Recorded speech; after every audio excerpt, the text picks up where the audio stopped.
We continue with the 52nd chapter, another beautiful chapter from Yeshayah, Messianic prophecy, and certainly we know these words that begin it. Uri, Uri, livshi uzech Tzion. Just as in the last chapter, we hear echoes of Lecha Dodi, awake, awake, Tzion. Clothe yourself in splendor, right? He's talking to the people who are down, who have suffered, who have drank the kos hatarela, the cup of disaster and terror and torture. And so he's telling them to put on their beautiful clothing. Yerushalayim Ir HaKodesh. Put on the beautiful robes, Jerusalem, holy city. This is one of the only places in Tanakh. We refer to it, of course, as Yerushalayim Ir HaKodesh, the holy city. We don't see that. It's not usually referred to as that. Here it is. Ki lo yosif vach od arel v'tamei.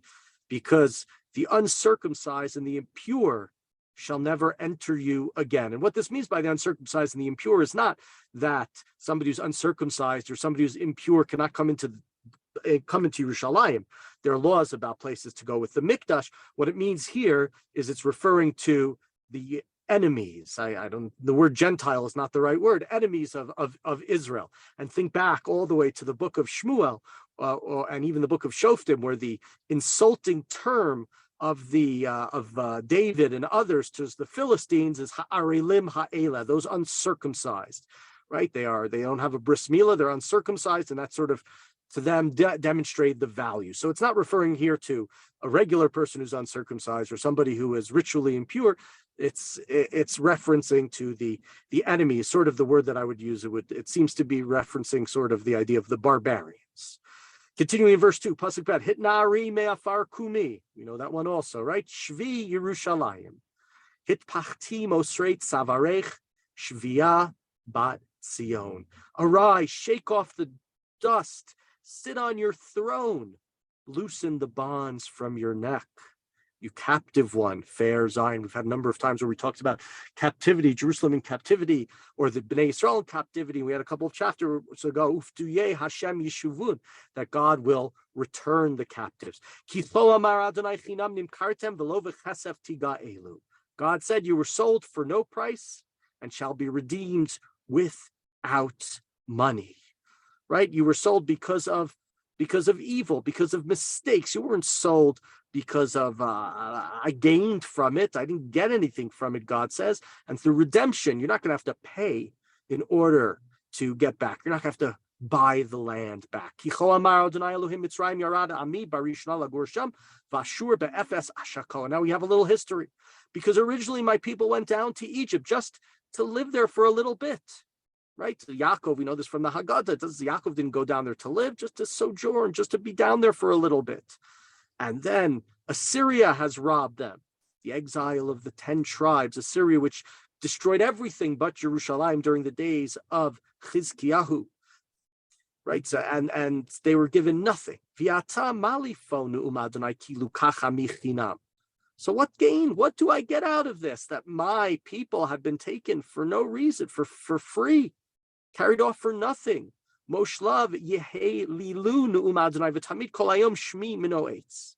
They're enemies and they're mockers. They scream and laugh and they make fun of their God. And right, I only get yes, this was done in order to punish you for the mistakes, for not treating the widow, the orphan, for your idolatry. But nothing has come to me as a result of this, God says. And therefore, lachen yeda mishmi lachen bayamahu ki anihu hamidaber hineni.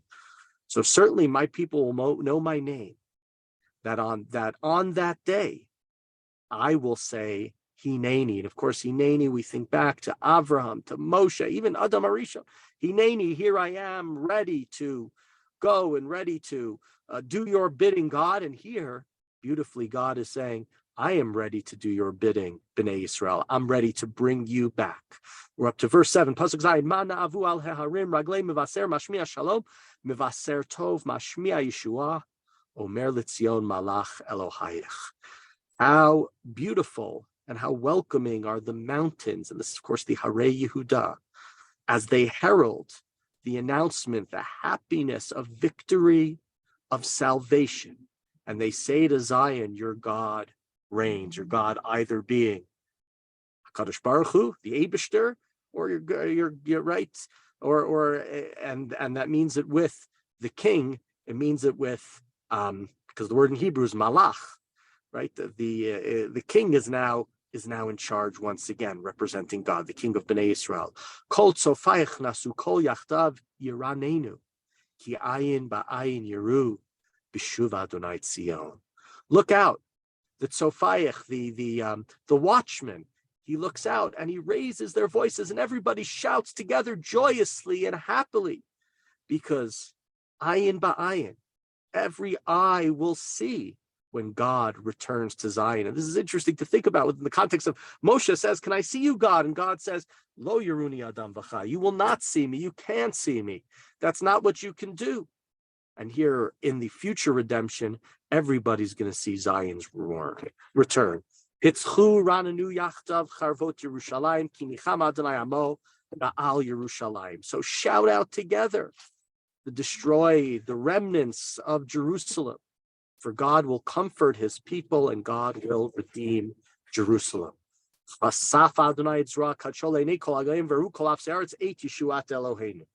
God will bear his holy arm, right? God will show it to everybody. Everybody will see it. Suru, suru. So turn away. Tsu'umisham tamei al tigau. Right? Don't do things that are impure. Don't touch them. Leave from that. Sumi tocha hibaru nosei klei Adonai. Keep pure so that you can bear the vessels of God. And I don't think this is really meaning a ritual impurity, much like we said earlier. I think it's saying morally and in terms of the relationship with God as opposed to idolatry. Stay away from those things. Here we have a very interesting pasuk. Because I will not depart in haste, nor leave you in flight.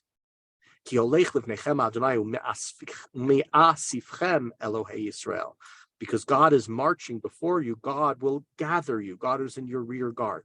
And interesting, in this verse, when we think of the word chipazon is of course how Bnei Israel left Mitzrayim in a great rush, in a hurry. Pharaoh gave them permission and they ran out. You know that, of course, they didn't have time for the dough to leaven. But God says that the future redemption, it's not going to be chipazon. It's not going to be rushed. It's going to be evident. And perhaps there are miracles, and there was the glory of Yetziat Mitzrayim was not fully recognized because you were rushing.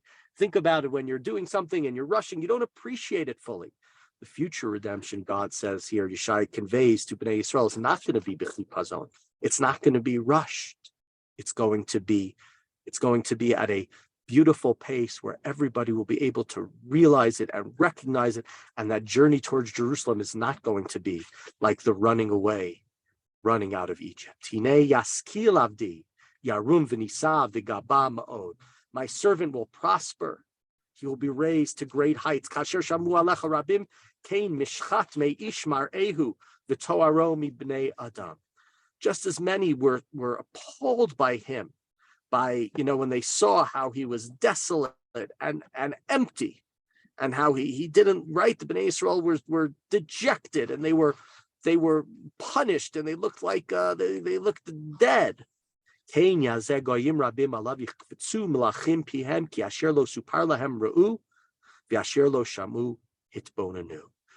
like that, when they will see him in his glory, right? They will be startled and they will be silenced. They will be numb. They will not be able to believe the transformation that has happened. It won't be something that they can properly understand and properly comprehend. And so here too, another one of these chapters about really the transformation that's going to happen. Opening up with the idea of where we have in the Lechadodi, quoted from Uri, Hit'oruri, and ultimately telling us that the future redemption, unlike the last one, is not going to be b'chipazon. It's not going to be a rush job. It's going to be something that we fully appreciate. May it come speedily in our days.